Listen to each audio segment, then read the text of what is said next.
ಬಾಮೈದ ಎಷ್ಟು ಸಕ್ಕತ್ತಾಗಿದೆ ನೋಡು ಗಿಫ್ಟು. ಇದನ್ನ ನಾನು ನಿಜವಾಗ್ಲೂ ಎಕ್ಸ್ಪೆಕ್ಟೇ ಮಾಡಿರ್ಲಿಲ್ಲ. ಇದನ್ನ ನೋಡ್ತಾ ಇದ್ರೆ ನನ್ನ ಹೃದಯ ಹಾಗೆ ಕರ್ಗೋಗ್ತಾ ಇದೆ. ಹೃದಯ ಮಾತ್ರ ಅಲ್ಲ, ಇನ್ನು ಸ್ವಲ್ಪ ಹೊತ್ತಿದ್ರೆ ಅದು ಕರ್ಗೋಗುತ್ತೆ. ಬಾಮೈದ, you know what, gift is nice but it is ice. No no ಬಾಮೈದ, ನನಗೋಸ್ಕರ ನನ್ನ ಹುಡುಗಿ ಎಷ್ಟು ಕಷ್ಟಪಟ್ಟು ಮಾಡಿರೋ ಗಿಫ್ಟ್ ಇದು. ನಾನು ಇದನ್ನ ಕರ್ಗಕ್ ಬಿಡಲ್ಲ. ಬಿಡಲ್ಲ ಅಂತ ಇಟ್ಕೊಂಡಿದ್ರೆ ಕೈಯಲ್ಲೇ ಕರಗೋಗುತ್ತೆ ಬಾಮೈದ. ಹೌದಲ್ವಾ?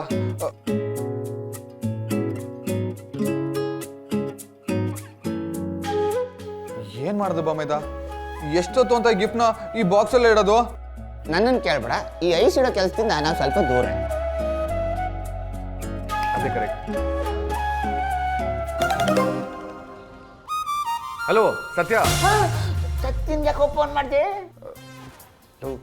ಅದ್ಭುತ ನಡೀತಾ ಇರ್ಬೇಕಾದ್ರೆ ಅದ್ಭುತನ ಯಾಕೋ ನೆನ್ಸ್ಕೋತ್ಯಾ? ಸುಮ್ಮನಿರ. ಹಲೋ, ನಾನು ರಾಮಚಂದ್ರ ಅವ್ರ ಮಗ ಕಾರ್ತಿಕ್ ಮಾತಾಡ್ತಾ ಇರೋದು. ನನಗೆ ಅರ್ಜೆಂಟಾಗಿ ಒಂದು ಫ್ರಿಜ್ ಬೇಕು. ಎಷ್ಟು ಬೇಗ ಆಗುತ್ತೋ ಅಷ್ಟು ಬೇಗ ತಂದ್ಕೊಡಿ. ಇನ್ಫ್ಯಾಕ್ಟ್ ನನ್ಗೆ ಇವಾಗಲೇ ಡೆಲಿವರ್ ಮಾಡಿ, ತುಂಬಾ ಅರ್ಜೆಂಟ್ ಇದೆ. ಓಕೆನಾ?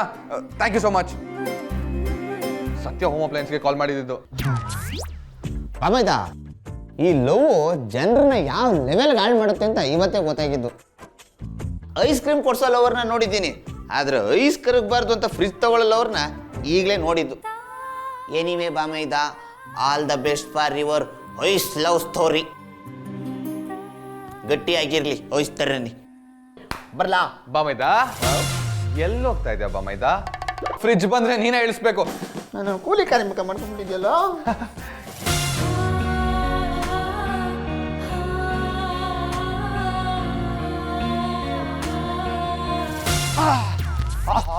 ಏನ್ ಗುರು ನೀವು ಸೂಪರ್ ಫಾಸ್ಟು, ಮಧ್ಯರಾತ್ರಿ ಡೆಲಿವರಿ ಕೊಡ್ತೀರಾ? ಎಲೆ ಎಲೆ ಎಲೆ.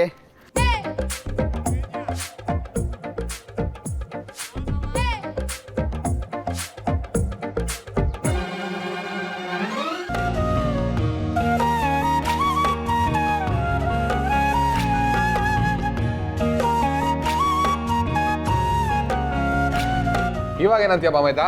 ನೀನೇ ನಿಜವಾಗ ಪ್ರೇಮಿ ಅಂತೀನಿ. ಕರೆಕ್ಟ್. ಅಂತೂ ಕಾಪಾಡ್ಕೊಂಡ್ಬಿಟ್ಟೆ. ಮತ್ತೆ ನಾನು ಅಂದ್ರೆ ಸುಮ್ಮನೆನಾ? ಇವಾಗ ನನ್ನ ಪ್ರೀತಿ ತಣ್ಣಗಿರುತ್ತೆ. ಇದು ಯಾಕೋ ಓವರಲ್ಲೇ ಓವರ್ ಅನ್ನಿಸ್ತಿಲ್ಲ. ಇಲ್ಲೇ ಇದ್ರೆ ನನ್ನ ತಲೆ ಬಿಸಿ ಮಾಡ್ಬಿಡ್ತಾನೆ. ಫುಲ್ಲು ಡ್ರೀಮಲ್ಲ ಅವನೇ. ಹೋಗಿ ಬಾ. ಬಾಯ್. ದಿವ್ಯಾ, ಮಲಗಿದೆಯಲ್ಲೇ ಪುಟ್ಟಿ? ಅಯ್ಯೋ, ನೀನು ಯಾವಾಗ ಬಂದೆ? ನೀ ಬಂದಿದ್ದೆ ಗೊತ್ತಾಗ್ಲಿಲ್ಲ. ಅಜ್ಜಿ, ನೀನ್ ಪಕ್ಕದ ಮನೆ ಪಂಚಾಯತಿಗೆ ಹೋದ್ರೆ ನಾನ್ ಮನೆಗೆ ಬರೋದು ನಿನ್ ಹೆಂಗ್ ಗೊತ್ತಾಗುತ್ತೆ? ಸರಿ ಬಿಡೆ, ಅಲ್ಲಿ ಹೇಗಾಯ್ತು ಏನು ಎತ್ತ ಅಂತ ಬಂದು ಹೇಳ್ದೆ ಇಲ್ಲಿ ಬಂದು ಮಲ್ಕೊಂಡ್ಬಿಟ್ರೆ ನಾವೇನು ಅಂದ್ಕೊಳ್ಳೋದು ಬೇಡ. ಏನು ಅನ್ಕೋಬೇಕಾಗಿಲ್ಲ. ಅಲ್ಲಿಗೆಲ್ಲ ಚೆನ್ನಾಗೇ ಆಯ್ತು. ನನ್ನ ತಲೆ ನೋವ್ತಿದೆ, ನಾನು ಮಲಗಬೇಕು. 1 ಮಿನಿಟ್. ನೋಡು, ಗಂಡ ಆಗೋನ್ ಮನೆಗೆ ಮೊದಲನೇ ಬಾರಿ ಹೋಗಿದ್ದೆ. ಅಲ್ಲೇನಾಯ್ತು, ಅವ್ರು ನೀನು ಹೇಗೆ ನೋಡ್ಕೊಂಡ್ರು ಎಲ್ಲ ಹೇಳೆ. ಅಯ್ಯ, ನೀನೇನು ಹೇಳ್ದೆ ಹೋದ್ರೆ ನಮ್ಗೆ ಗಾಬರಿ ಆಗುತ್ತೆ ಕಣೆ. ಇದ್ರಲ್ಲಿ ಗಾಬರಿ ಪಡೋ ಅಂಥದ್ದು ಏನಿದೆ ಅಜ್ಜಿ? ಅಲ್ಲಿದ್ದಿದ್ದು ಬರ್ಡೇ ಪಾರ್ಟಿ ಗ್ರ್ಯಾಂಡಾಗಿ ಸೆಲೆಬ್ರೇಟ್ ಮಾಡಿದ್ರು. ಅದು ಅಲ್ಲದೆ ನಾನು ಹೋಗಿದ್ದಕ್ಕೆ ಎಲ್ರಿಗೂ ಖುಷಿ ಆಯಿತು. ಅಬ್ಬಾ, ಈಗ ಸಮಾಧಾನ ಆಯ್ತು ಕಣೆ. ಅದು ಸರಿ, ನಿನ್ ಗಿಫ್ಟ್ ಕೊಟ್ಟಿಯಲ್ಲ, ಅದಕ್ಕೆ ಅವರೆಲ್ಲ ಏನಂದ್ರು? ಮತ್ತೆ ಅಳಿಂದ್ರ ಏನು ಹೇಳಿದ್ರು? 3 ಲಕ್ಷದ ರಿಂಗು ಪ್ರೈಸ್ಲೆಸ್ ಗಿಫ್ಟ್ ಅಲ್ಲ, 25,000 ring priceless gift. Wow, this is amazing. This is actually priceless. Divya, ಇದು ನೀನೇ ಮಾಡಿದೀಯಮ್ಮ? ಹಾಂ, ನಾನೇ ಮಾಡಿದ್ದು. ನಿನ್ನೆ ಕೇಳ್ತಾ ಇರೋದು ಕಡೆ. ಅಷ್ಟು ದೊಡ್ಡ ಗಿಫ್ಟ್ ತಗೊಂಡೋಗಿದ್ಯಲ್ಲ, ಅವ್ರಿಗೆ ಇಷ್ಟ ಆಯ್ತೋ ಇಲ್ವೋ ಹೇಳೇ. ಇಷ್ಟ ಆಯಿತು, ಆದರೆ ಅಲ್ಲಿರೋ ಜನಕ್ಕೆ ಅದು ಯಾವ ಲೆಕ್ಕನೂ ಅಲ್ಲ. ಕಾರ್ತಿಕ್ ಬರ್ಡೇಗೆ ಬಂದಿರೋ ಯಾರೋ ಒಬ್ರು ಕಸಿನು ಕಾರ್ತಿಕ್ಗೆ 5 ಲಕ್ಷ ರೂಪಾಯಿ ರಿಂಗ್ನ ಗಿಫ್ಟ್ ಕೊಟ್ರು. ಅವ್ರು ಕೊಟ್ಟಿದ್ದ ಗಿಫ್ಟ್ ಮುಂದೆ ನನ್ನ ಗಿಫ್ಟ್ ಯಾವ ಲೆಕ್ಕನೂ ಅಲ್ಲ. ಅವಲಕ್ಕಿ ಸರ ಇದೆಯಲ್ಲ, ಅದನ್ನ ಅಡ ಇಟ್ಟು ದುಡ್ಡು ತಂದು ಕೊಡ್ತೀನಿ. ನನಗೆ ಸ್ವಲ್ಪ ಅವಮಾನನೇ ಆಯಿತು. ನಾನು ಯಾವುದಾದ್ರೂ ಶ್ರೀಮಂತರ ಮನೇಲಿ ಹುಟ್ಟಿದಿದ್ರೆ ಅಂಥದ್ದೇ ಏನಾದರೂ ಗಿಫ್ಟ್ ಕೊಡ್ಬೋದಿತ್ತು. ಆದರೆ ಏನು ಮಾಡೋದು, ನನ್ನ ಹಣೆಯಲ್ಲಿ ಬರ್ದಿದ್ದು ಇಷ್ಟೇ ಅಂತ ಸುಮ್ಮನಾಗಬೇಕು ಅಷ್ಟೇ.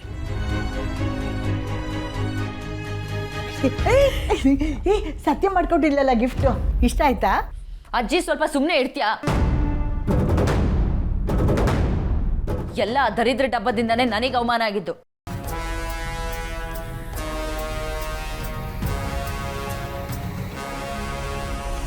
ಇವ್ಳು ಕೊಟ್ಟಿದ್ದ ಗಿಫ್ಟು, ಅದನ್ನ ಪ್ಯಾಕ್ ಮಾಡಿದ ಬಾಕ್ಸು, ಥೂ, ಇವಳಿಗೆ ಯಾಕೆ ಬೇಕಿತ್ತು ಗಿಫ್ಟ್ ಮಾಡೋ ಉಸಾಬರಿ? ದಿವ್ಯಾ, ನಿನಗೆ ಆ ಗಿಫ್ಟ್ ಇಷ್ಟ ಆಗಲಿಲ್ಲ ಅಂದರೆ ನೀನು ಅದನ್ನು ಕೊಡಬಾರ್ದಾಗಿತ್ತು.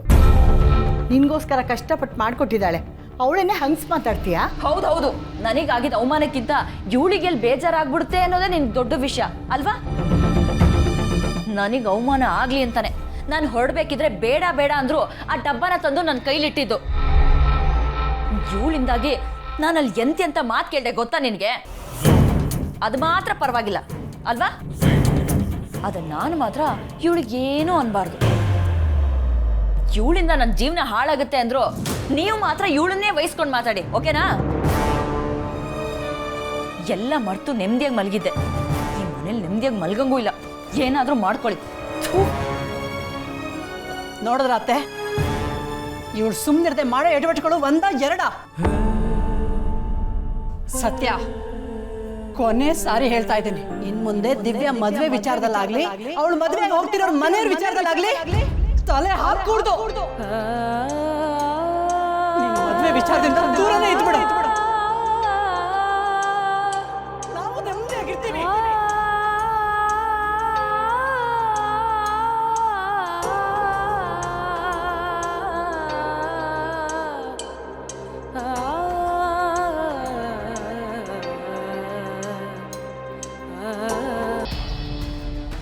ಎಲ್ಲ ದರಿದ್ರ ಡಬ್ಬದಿಂದಾನೇ ನನಗೆ ಅವಮಾನ ಆಗಿದ್ದು. ಇನ್ ಮುಂದೆ ದಿವ್ಯಾ ಮದ್ವೆ ವಿಚಾರದಲ್ಲಾಗ್ಲಿ, ಅವಳು ಮದ್ವೆ ಹೋಗ್ತಿರೋರ್ ಮನೆಯವ್ರ ವಿಚಾರದಲ್ಲಾಗ್ಲಿ ತಲೆ ಹಾಕೂಡ್ದು. ನಿನ್ ಮದ್ವೆ ವಿಚಾರದಿಂದ ದೂರನೇ ಇದ್ಬಿಡು. ನಾವು ನೆಮ್ಮದಿಯಾಗಿರ್ತೀವಿ. ಸತ್ಯ, ಹೋ ಅಕ್ಕ, ಯಾಕೆ ಬೇಜಾರಾಗಿದೆಯಾ? ನಾನಾ? ಇಲ್ವಲ್ಲ. ನಾನು ಆಗ್ಲೇ ಆ ರೀತಿ ಮಾತಾಡ್ದೆ ಅಂತ ಬೇಜಾರಾಯ್ತಾ? ಸಾರಿ ಕಣೆ, ನಾನು ಏನು ಮಾಡಲಿ, ನನಗೂ ತುಂಬ ಬೇಜಾರಾಗಿತ್ತು, ಅದಕ್ಕೆ ಆ ರೀತಿ ಮಾತಾಡಿದೆ. ಸಾರಿ. ಹೋಗ್ಲಿ ಬಿಡಕ್ಕ. ಅದ್ ಸರಿ, ನೀನೇನಕ್ಕೆ ಇಷ್ಟೋತ್ರಲ್ಲಿ ನನ್ನನ್ನು ಹುಡ್ಕೊಂಡು ಇಲ್ಲಿಗೆ ಬಂದಿದ್ಯಾ?